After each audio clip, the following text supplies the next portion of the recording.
Vinod sir, Trump को लेकर हम लोग 2-3 दिन से बात कर रहे हैं। भारत पाकिस्तान वाले युद्ध में भी कूद पड़े थे, बोला कि हमने सीज फायर करवा दिया। भारत ने एकदम विरोध किया, कहा नहीं ऐसा कुछ नहीं हुआ, हमने द्विपक्षीय वार्ता के जरिए उनके डीजीएमओ ने फोन किया था, इसके बाद हमने सीज फायर किया। अब यहां पर भी उन्होंने कल ही कह दिया कि सीज फायर हो गया, इसके बाद भी ईरान हमला कर रहा है।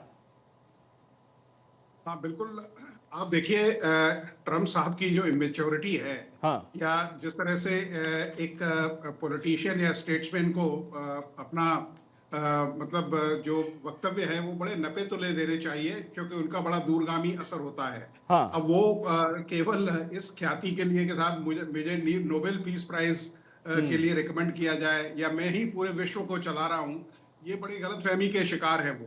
ऐसे ही उन्होंने इंडिया और पाकिस्तान का जब सीज फायर हुआ तो उसका एकदम और उन्होंने अपना ताज अपने सर पे रख लिया। यहाँ भी उन्होंने कहा है, लेकिन ईरान, अब ईरान अगर मानने को तैयार है तो ठीक है, सीज फायर आपने डिक्लेयर कर दिया एक्स पार्टी, लेकिन ईरान बदस्तूर अभी भी इजराइल पे हमले कर रहा है। हालांकि कई बार समय लगता है, क्योंकि जो ट्रुप्स ट्रेंचेस में होती हैं वहां तक जब तक आदेश पहुंचते हैं तब तक कई लोग फायर कर देते हैं इस तरह की चीजें।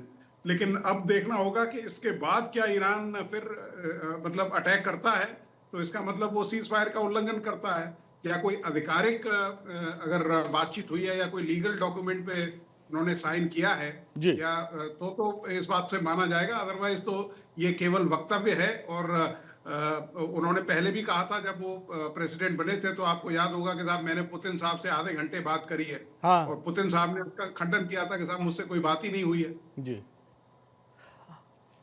बिल्कुल। शशि सर, आपके पास आते हैं। जिस तरीके से सतीश सर, ट्रंप ने जब से राष्ट्रपति पद की कमान संभाली, दूसरे कार्यकाल की अगर बात करूं, तब से वो लगातार शांति को लेकर अपनी एक इमेज बनाना चाहती कि वो शांति के पक्षधर हैं और उनको नोबेल मिले। लेकिन जिस तरह की उनकी नीतियां रही दूसरे कार्यकाल में, पूरी दुनिया में खलबली मची हुई है। युद्ध हो रहा है टैरिफ नीति को लेकर, उन्हीं के जो अपने लोग हैं, जो उनके अपने व्यापारी हैं, उनके अपने साथी हैं, जिन्होंने उनके लिए जमकर पैसे खर्च किए, चुनाव प्रचार किया, एलन मस्क तक उनसे दूर हो गए। तो क्या उनकी नीतियां हैं ये? कैसे उन पर भरोसा अमेरिका के लोग करेंगे? देखें, अगर आप जब से ट्रम्प साहब आए हैं, प्रेसिडेंटशिप लिए 4 महीने हो गए हैं, जनवरी में आए थे, तो उनका जो था अपना पॉलिटिकल मैनिफेस्टो कि मैं सब जगह युद्ध रुकवा दूंगा और मैं पीस चाहता हूं, तो 4 महीने में तो कुछ नहीं हुआ, बल्कि बढ़ा ही है। हम सब ने देखा है, रशिया ने उनकी भी ज़्यादा बात नहीं मानी, और कल तक तो उन्होंने यूक्रेन में काफ़ी हद तक अपना प्रोग्रेस किया है, ऑपरेशन डैमेज किया है, वहाँ पर कैजुअलिटीज़ भी हुई हैं यूक्रेन में। इसी तरीके से इजराइल हमास में भी मार रहा है, और बाद में इजराइल ने 13 जून को अटैक भी किया था ईरान के ऊपर। तो ये बढ़ता जा रहा है, और अभी जो है वो कहते हैं कि हमने सीज फायर डिक्लेयर कर दिया है। तो वो अपने ही पॉलिटिकल प्रेशर उनके ऊपर इतना है, मागा का ग्रुप है जैसे बता रहे हैं, इवन यूएस के जो सेनेट है वहां पर भी थोड़ा सा रोष है, पब्लिक भी ग्राउंड में उनका इतना सपोर्ट नहीं करी, तो ट्रम्प भी ज्यादा प्रेशर में है। और जिस हिसाब से वो बोल रहे हैं कि भी हमने बॉम्बर से अपने बॉम्ब गिरा दिए और हमने फोर्स किया है ईरान और को युद्ध बंद करने के लिए, तो थोड़ी सी इमेच्योर स्टेटमेंट लग रही है। उनको थोड़ी सी अब इज्जत देनी चाहिए। अगर वॉरिंग फैक्शन है, वॉरिंग कंट्रीज हैं, किस हिसाब से आगे बोलना है, कितनी अगले को इज्जत देनी है, तो ये ट्रम्प को बताना पड़ेगा, किसी को तो बताना ही पड़ेगा कि थोड़ा सा गो स्लो है, धीरे धीरे अपनी स्टेटमेंट्स दें। और अगर आप ये देखें, जब ईरान ने कतार में अटैक किया, दोहा में जो उन्होंने मिसाइल्स गिराए, उसके पहले इराक में भी था, और उसके पहले अपना ये जो है कंट्री सीरिया, सीरिया में जो हुआ है, वो भी ट्रम्प भी देख रहे हैं कि उनके जो ट्रुप्स हैं वो थ्रेटन हो रहे हैं, और ट्रम्प कभी भी नहीं चाहेंगे कि कोई भी बॉडी बैग जो है वो यूएसए में जाए, तो उनसे उनकी जो पॉलिटिकल पोजीशन है उनकी बहुत खतरे में आ जाएगी। तो ये अभी देखा जाए तो ये ट्रम्प का ही इंटरेस्ट था कि जल्दी से जल्दी युद्ध बंद कर दिया जाए। इससे आगे कोई मिडिल ईस्ट में या वेस्ट एशिया में ज्यादा इंस्टेबिलिटी ना हो, ज्यादा फैलाव ना हो युद्ध का। तो अभी ट्रम्प को अपनी इज्जत बचानी है, पॉलिटिकल कैरियर बचाना है, इज्जत बचानी है। सही कह रहे हैं। वन साइडेड इन ए वे सीज फायर डिक्लेयर किया दोनों से बातचीत करके, स्पेशली आफ्टर कतार में जब इनका एक्शन हुआ है ईरान का। जी, अब विनोद सर देखिए, जब अपने ऊपर मार पड़ी तब कह रहे भाई सीज फायर कर दो, सीज फायर कर दो। कतर में जब हमला हुआ, सीरिया में हुआ, तो इसके बाद अच्छा उसमें भी खबर आ रही है कि जो वहां के कतर के प्रधानमंत्री हैं उन्होंने ईरान से बातचीत की, उसके बाद इसका पूरा माहौल बना सीज फायर। लेकिन ईरान कह रहा है कि भाई हमने मजबूर किया सीज फायर के लिए, और इजराइल कह रहा है कि भाई हमको सीज फायर कबूल है, हमारे जो उद्देश्य थे वो पूरे हो गए। देखिए, आपने बिल्कुल ठीक सवाल किया है और बड़ा सटीक है, क्योंकि आप ये देखिए, जब तक ट्विन टावर्स पे अटैक नहीं हुआ था तब तक अमेरिका ने जो आतंकवाद था उसका दंश या उसका जो रेसिपी थी उसको टेस्ट नहीं किया था। हाँ, उसके बाद ही क्योंकि तब तक हम एस्ट्रेंज डेमोक्रेसीज थी, उसके बाद भारत और अमेरिका की नजदीकियां बढ़ी, तब उसको पता लगा कि साहब आतंकवाद का क्या मतलब होता है या किस तरह से वहां नुकसान पहुंचाया जा सकता है।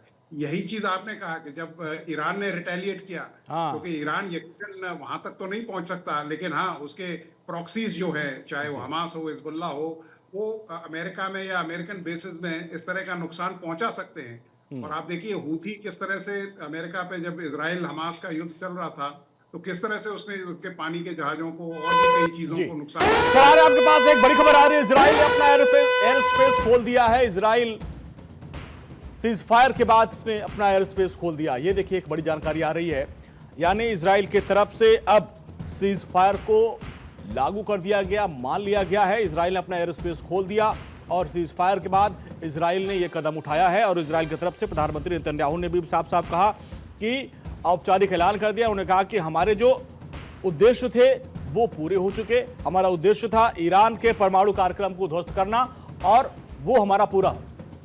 विनोद सर, अब अपनी बात पूरी करिए इस खबर के बाद कि एयर स्पेस खोल दिया, उन्होंने कहा कि भाई हमारे उद्देश्य पूरे हो गए। क्या इजराइल का उद्देश्य पूरा हो गया? देखिए, इजराइल भी एक ऐसी स्थिति में था क्योंकि ये एक स्ट्रेटेजिक मैसेजिंग थी ईरान को, और एक कोएर्सिव डिप्लोमेसी का ये हिस्सा है, क्योंकि इजराइल का मकसद ये था कि भाई किसी तरह से on behest of United states के उसके जो न्यूक्लियर इंस्टॉलेशंस है उनको बर्बाद किया जाए या उनको इनऑपरेटिव किया जाए। बर्बाद तो वो नहीं हुए। और इजराइल, अमेरिका ने जब कहा कि भाई अच्छा ठीक है अब हम इसको रोक सकते हैं, तो इजराइल ने इस बात को मान लिया।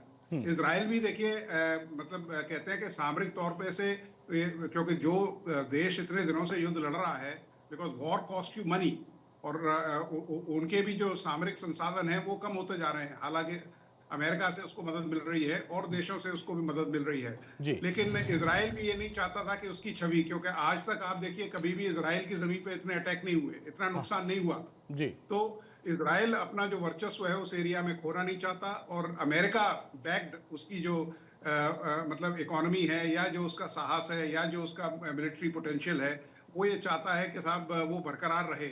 और इसी की वजह से उसने शायद ये एक्सेप्ट किया है कि ठीक है हम सीज फायर के लिए तैयार हैं।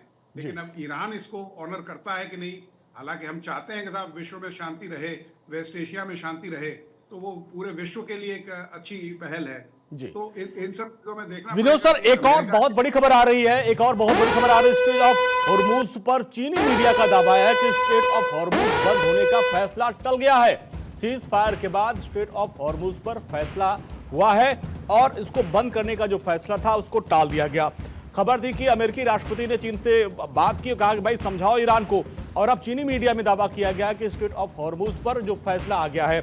और सतीश सर, इसको हम समझना चाहेंगे। आपको ये कहा गया कि ईरान ने कहा इसको हम बंद कर देंगे, जिसके बाद से काफी जो है पूरे मिडिल ईस्ट में, खासकर एशिया पर भी उसका असर पड़ता। अब चीनी मीडिया दावा कर रही है कि ये जो फैसला था इसको बंद करने का वो फिलहाल कैंसिल हो गया है। इसको कैसे देखते हैं? ये अगर आप देखें, सबसे पहले चीन कूदा है स्ट्रेट ऑफ हॉर्मुज बोलने के लिए। ये हमें समझना पड़ेगा कि उन्होंने ऐसा क्यों बोला, क्योंकि चाइना सबसे ज्यादा डिपेंडेंट है ईरान और रशिया के ऊपर अपने ऑयल के लिए, और रशिया से ज्यादा ईरान के ऊपर डिपेंडेंट है।